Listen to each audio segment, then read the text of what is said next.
హరియను రెండక్షరములు హరించును పాతకములన్ అంబుజనాభా. హరిని నామ మహాత్మ్యము హరి పొగడంగ వశమే. హరి శ్రీకృష్ణ హరి శ్రీ కృష్ణ.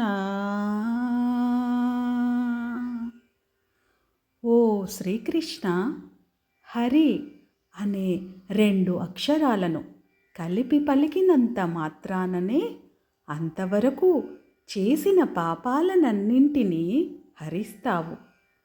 ఓ శ్రీకృష్ణ, నీ పేరులో ఉన్న గొప్పతనాన్ని వర్ణించి చెప్పటము ఎవ్వరితరమూ కాదు కదా.